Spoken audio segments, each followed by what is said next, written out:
Qala rabbi shrah li sadri wa yassir li amri wahlul 'uqdatam min lisani yafqahu qawli. Qalu subhanaka la ilma lana illa ma 'allamtana innaka antal alimul hakim. Wa qala aidan yarfa'illahu alladhina amanu minkum walladhina utul ilma darajat. Wa qala an-nabiy sallallahu alaihi wasallam thalabul ilmi faridatun ala kulli muslim. Shadaqallah wa shadaqa Rasulullah sallallahu alaihi wasallam. Pertama-tama yang sama-sama kita hormati Ketua DKM Musholah Baitul Muttaqin Bapak Haji Nemat Kurniawan, yang saya hormati juga segenap jamaah rahimakumullah. Seyogianya kita panjatkan puja dan puji syukur kita kehadirat Allah Subhanahu wa Ta'ala yang selalu memberikan nikmat-nikmatnya kepada kita sekalian. Di antaranya adalah nikmat iman, Islam, sehat, panjang umur, sehingga kita dapat melaksanakan kewajiban kita, yaitu sholat subuh berjamaah sekaligus dengan mujakarah, di mana sholat berjamaah itu ada beberapa keuntungan seperti yang semalam disebutkan. Apa di antaranya? Malam Ustadz Hakim, kalau sholat berjamaah apa tuh keuntungannya? Ya di antaranya rezeki tuh, rezeki dijamin, rezeki kita, ibadah kita mah udah katanya, kata Ustadz Hakim apa? Sholat, ngaji, punya duit, kawin lagi. Gimana Pak? Oh sedekah, suruh sedekah. Sholat, ngaji, punya duit dikit, nikah lagi. Itu omongan Zainuddin, Kiai Zainuddin MZ almarhum. Ya kita mah katanya ngajinya udah kadaluarsa, udah aja dengerin aja ngajinya kita mah. Nah hadirin rahimakumullah, juga salawat dan salam kita limpahkan kepada junjungan kita Nabi besar Muhammad sallallahu alaihi wasallam. Di sini ada far'un la ra'a ma yuridu sholatan wa bisawbihi najisun ghairu ma'fuwin anhu lazimahu i'lamuhu. Bila seseorang melihat orang lain akan mengerjakan sholat dan di pakaiannya itu terdapat najis,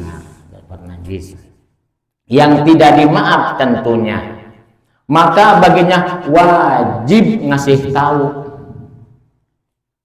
Kita mau sholat nih, kebetulan di depan kita nih ada orang, ini siapa aja, ada najisnya di bajunya atau pakaiannya atau sorbannya kelihatan tuh, katakanlah ada tai cacak misalkan, itu wajib kasih tahu Pak, wajib Pak ini ada najisnya.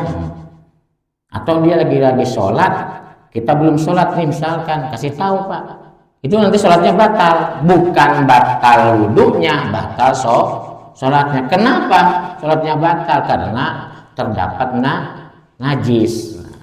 Jadi kasih tahu Pak, wajib Pak. Jangankan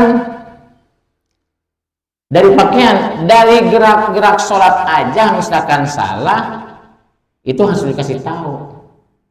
Contohnya ini sering saya ulang, kalau sujud misal kakinya nggak ditilap, kasih tahu, seharusnya kasih tahu. Cuman berat juga kalau masih masalah sholat mah, kalau ini agak berat. Tapi kalau najis mah kita agak Pak, ada tai ayamnya misalkan, atau di kakinya terdapat najis juga, kasih tahu juga. Lagi sujud kelihatan tuh ada yang nempel najis, itu kasih tahu. Makanya kalau cicak itu tuh emang sunat dimatiin nih, apalagi di musholah begini, ada cicak matiin aja, berpahala itu kalau cicak mah dimatiin. Kenapa?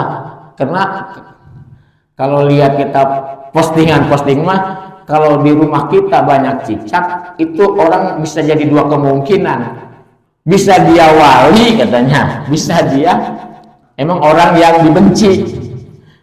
Kenapa? Karena emang cicak itu kan emang benci dia mah.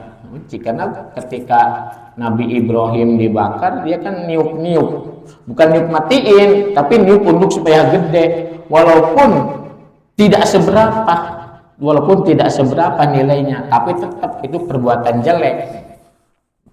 Makanya cicak itu sunat untuk dibunuh. Di rumah banyak cicak, itu tandanya ada penyakit. Cicak kan jorok. Kalau kita naro-naro kayak dia garayangan di dapur itu kita mentekannya hawan ngegelan naon di apa lauk kurang apa naon lauk pau kurang apa kejo. Makanya jika kalau kita melihat di depan kita ada orang yang salah atau terdapat najis di pakaiannya, maka kita wajib memberitahu, Bang, ada najisnya tak? Cak. Bahkan kita sholat nih, di kantong kita ada semut di kantong kita tuh, itu enggak sah itu kita sholat. Iya, semut mati bukan yang hidup ya, semut mati bukan yang hidup. Kita nih atau nyamuk, kita gontengin baju nih, nggak tahu tuh kita selama seminggu di kantong kita ya ayah sirup. Itu kalau memang kita yakin nih semut matinya dari seminggu yang lalu, itu wajib kodo kita sholatnya tuh. Boro-boro kodo no kontang kita awang-awangan. Kalau terdapat atau selain apalagi cicak mau gede banget, semut aja yang kecil masih diulang nih. Murid Kiai Haji Bustami gitu. Emang benar ada keterangannya juga nyamuk atau apa tuh. Ada nih semut di sini itu enggak sah Pak, tetap aja najis itu. Ya kalau kami emang nggak tahu tuh udah seminggu ya. Makanya jangan tengok kantong. Nah jadi kalau terdapat najis, mau di badan kek, mau di pakaian kek, itu tadi kalau ada nyamuk mati di. Tapi najis itu kan ada dua bagian. Ada najis yang dimaaf di pakaian, ada yang tidak dimaaf di air. Ini semut. Kalau di baju kita nih terdapat bangkai yang mati, nggak dimaaf soal kita nggak sah. Tapi kalau di air, ada air nih, kecemplungin semut, minum aja, nggak najis. Suci tapi tidak menyucikan, jangan dipakai wudhu. Kalau untuk diminum mah boleh, minum aja. Tapi kalau sengaja gimana nih, ada semut hidup kita cemplungin nih ke air, kita minum, nggak boleh juga itu mah sengaja mah, nggak boleh. Ini yang semut yang mati sendiri di air, tuh itu namanya dimaaf di air, tapi di baju kita nggak dimaaf dalam sholat. Lagi sholat nih kita ada nyamuk atau bangkai nyamuk sih, bangkai nyamuk atau bangkai semut, mau kecil sih mau gede kayak nggak jadi sholat kita tuh. Kenapa? Karena nggak sah maksudnya ya, karena terdapat bangkai. Tapi kalau di air, kalau kata Habib Abdullah mah ada nih air segelas gede, ada cicak mati. Kalau mau minum silakan aja minum, nggak apa-apa. Kira-kira kita jember nggak tuh kalau cicak nyebur kita minum? Itu cicak yang gede, makanya dimaaf di air, tapi dalam badan atau dalam pakaian tidak dimaaf. Sebenarnya kalau tikus itu hukumnya sunat untuk dimatiin Pak. Jadi ada ketentuan dalam bab hewan itu, tikus, ular galak, kalajengking itu boleh dibunuh, sunat dibunuh. Bunuh aja. Kalau tikus di dalam rumah gedik aja Pak. Gedik tikus mah berbahaya. Iya dibiarin aja. Tolongin terus gedik. Nah, saya di rumah kalau tikus sudah saya kejar terus biar mati, memang sunnah untuk dibunuh. Kalau tikus itu, makanya nanti ada keterangan di dalam bab binatang itu, ada yang binatang yang sunnah dibunuh, ada yang nggak boleh. Seperti semut nih, nggak boleh dibunuh sebetulnya, apalagi membunuh sampai dibakar. Tuh, kalau ngebunuh apa jangan dibakar ya. Jadi itu ya, tuh. Kalau menyiksa itu seperti kita nih, tawon kita bakar, sebetulnya nggak boleh. Apalagi tawon termasuk termasuk yang dilarang apa enggak tuh? Tapi kalau tahun yang galak mah kali, tapi jangan pakai api juga, sebab api itu hanya hak Allah untuk menyiksa, bukan kita. Ya kalau mau bunuh aja, jangan pakai api. Biar begitu tikus jangan dibakar, jangan dibakar. Dan kadang-kadang kita mah lucu-lucuan ya, disiram pakai minyak tanah, dinyalain. Coba kalau kita dalam rumah kebakaran, jangan. Gede aja, tikus, ular, kalajengking. Bahkan kalau kita lagi sholat nih, ada ular, ada kala, gede aja kalau lagi sholat, nggak apa-apa. Emang itu hukum aturannya begitu. Aturannya begitu. Itu lagi sholat ada ular, pukul biar kenceng, jangan mukul juga begini, jangan. Pelan mau nggak mati nanti. Ya ada binatang-binatang ya seperti tawon tuh nggak boleh tuh tawon, apalagi tawon madu. Ada yang sunnah dibunuh, ada yang enggak sunnah dibunuh. Seperti tikus mah emang harus dibunuh, sunat untuk dibunuh. Cuma jangan segan-segan kalau ada dalam rumah, kasihan ya, jangan kasihan, emang harus sunnah dibunuh tikus mah.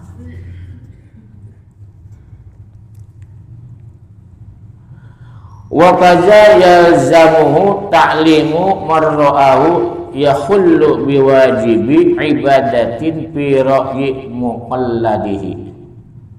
Dan wajib mengajar orang yang dia ketahui melanggar kewajiban beribadah menurut pendapat Imam Qurtubi. Jadi wajib Pak, kalau ada orang sholat nggak benar ya kurang pas lah, bukan orang benar, kurang pas.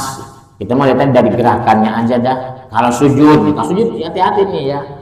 Sujud jangan sampai ini topi kita ke sini, ke depan, jangan ke depan. Sujud ntar ngalangin ini jidat nih. Harus dikebelakangin kalau sujud.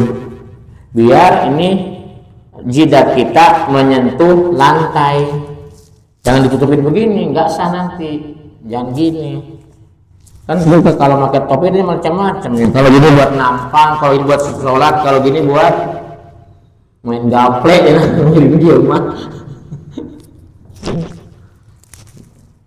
Jadi sesuatu apapun harus pakai ilmu. Kalau udah ilmu mah enak.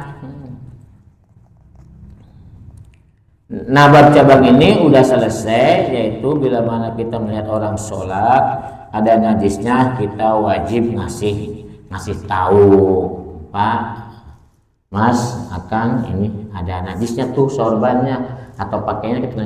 Ini seperti tai cak-cak tuh, Pak Haji Nemat tuh tai cak-cak tuh. Ini kencak najis tuh. Ini cara membersihkannya gimana? Kalau kering diangkat tuh dekat tangan tuh. Iya itu. Diangkat terus disiram tuh air, kudunya gitu. Apalagi kalau sampai basah. Habis gitu tuh siram sama air.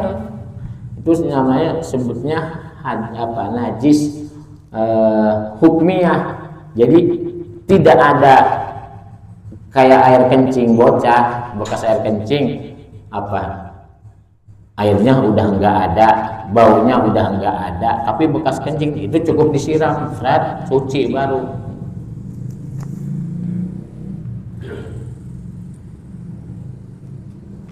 Terus diselanjutkan itu udah selesai istinja. Yajibul istinja'u min kulli khariji mulawisin bima'in. Istinja itu memakai air diwajibkan setiap habis mengeluarkan benda basah. Artinya modal. Jadi kalau kita habis istinja, habis itu kita wajib membersihkannya dari dubur atau kubur. Tapi kalau kentut betul bisa membatalkan wudhu. Itu mah nggak usah cebok, bahkan ada yang memakruhkan kalau kita habis kentut cebok itu makruh, kecuali kentutnya plus ada yang basah, itu mah kudu dimastinja tuh biar benar, sebab berarti itu keluar ada yang basah. Kentut kering mah enggak, tapi kentut basah, terus apalagi namanya cepirit, nah ini dia. Jadi, wajib. Bahkan ada yang menyatakan batu dulu baru air, ada yang begitu. Lebih sempurna batu dulu baru air. Tapi kalau batu tentunya ada peraturan-peraturan tertentu, diantaranya nya bukan kaca pirit, nya buntel. Kan kalau cepirit mah kemana aja tuh kita tinja kita tuh, sehingga melebar bukan saja pada lubang anus tapi melebar ke sekitaran lubang anus. Itu mah nggak boleh pakai batu kayak gituan mah. Jadi diwajibkan memakai air setiap kita habis mengeluarkan benda basah dari dua pintu, baik itu kubul atau dubur, atau bahasa ininya penis, juga apa tuh kalau ini celocoa, apa tuh kalau anus itu ya, anus ya. Wayafihi gol batu joni zawalin najasati. Istinja dianggap cukup setelah dapat diperkirakan bahwa najis itu telah hilang. Jadi kalau kita cebok masih licin lah, jangan dulu berhenti pak. Masih licin nih, berarti belum bersih. Maka biar cepet istinja itu pakai sabun. Tangan kita tempelin ke sabun baru cebok tuh, cepet perednya, cepet hilangnya. Kalau masih licin, gak berhenti dulu. Kalau cebok masih licin nih, karena suka masih licin kalau kita habis ya suka masih licin. Nah, itu jangan berhenti dulu, kecuali tangan kita habis megang yang licin kali minyak apa-apa gitu. Ini biar benar-benar hilang.